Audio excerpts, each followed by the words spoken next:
I am not suggesting or recommending you follow anything I say in this video, as pregnant women and children are very sensitive topics. I will simply be presenting information on the importance of vitamin and mineral intake during pregnancy and other key stages of development. This is something that sits very close to my heart personally.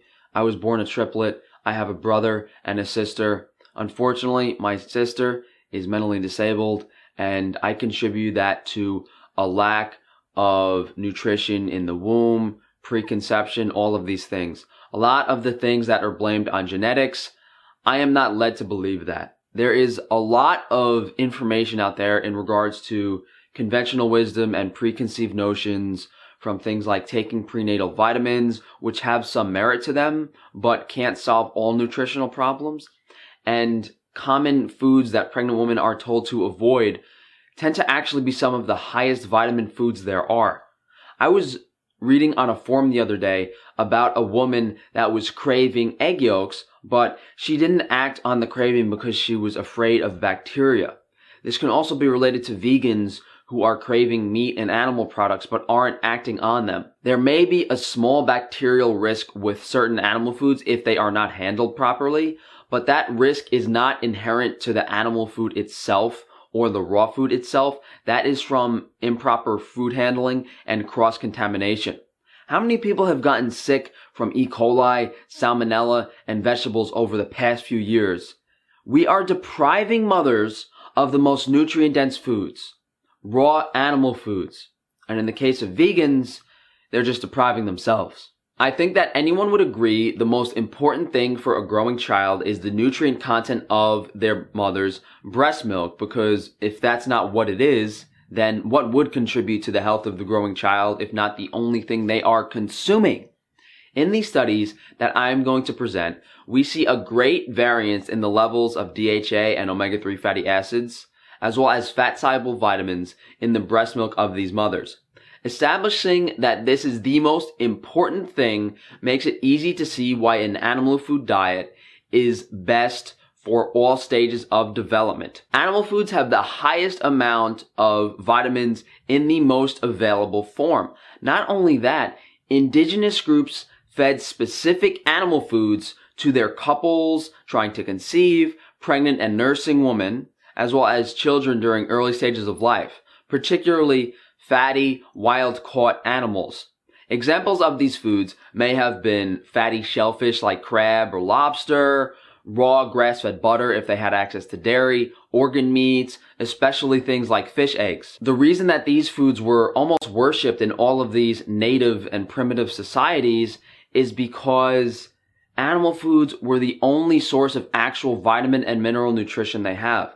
Upon looking further into the nutrient content of plant foods versus animal foods not only have vitamins that plant foods are missing, every single vitamin that is in animal foods is in a more available form than the plant version, and in some cases, the plant version is not available at all. These studies that we're going to focus on specifically are on the fat-soluble vitamins and omega-3 fatty acids that are only present in animal foods. Here we have a study showing that nutrition in early childhood may have a long-term association with fundamental cognitive processing speed. Here we see that egg consumers had higher intake of protein, fat, vitamin K, vitamin E, selenium, beta-carotene, cholesterol, fatty acids, especially DHA, indicating that eggs played a huge role in contributing to the nutrient content of their diets. Milk and protein intake during gestational period showed enhancement of fetal growth. This study shows that fat intake is associated with infant temperament, which is basically how the baby acts and sleeps. A low saturated fat intake was negatively associated with this. Lowering cholesterol in the diet reduces blood flow through the placenta. We can assume this has a drastic impact on nutrient transport.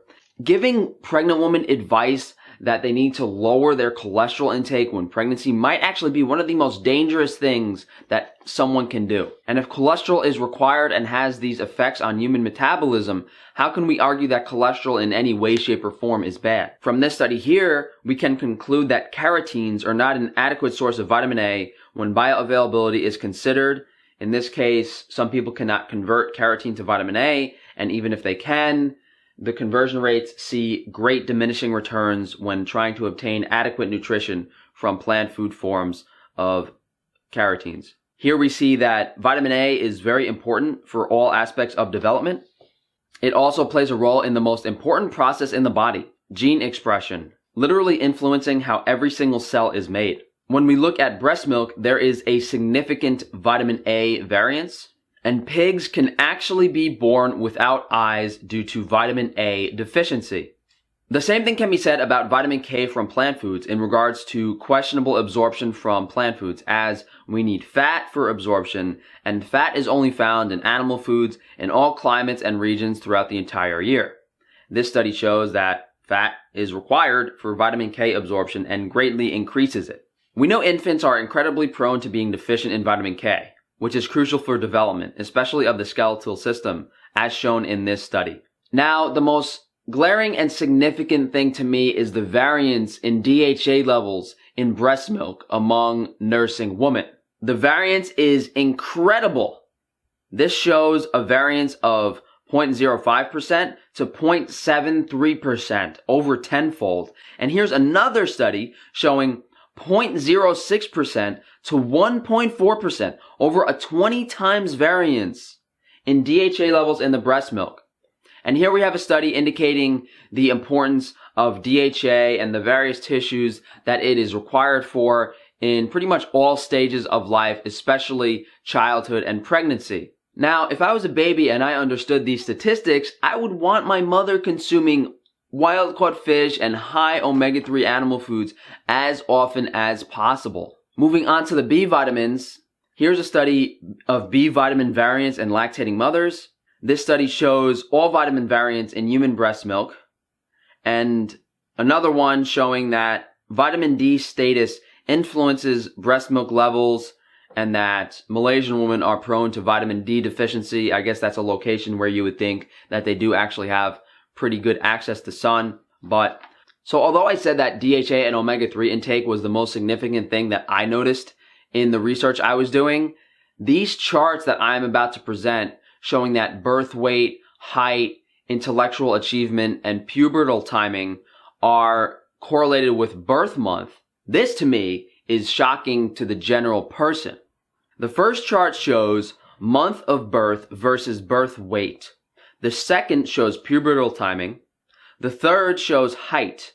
And the final chart shows likelihood to continue post 16-year education. Interestingly enough, this correlates directly to the natural cycle of human life, where the sun comes out in the spring and summer, we get our vitamin D3 intake, and then during the fall and late summer is when animals are fatter, and we are speculatively getting fatter before winter comes so we can survive the winter on our fat-soluble vitamin stores.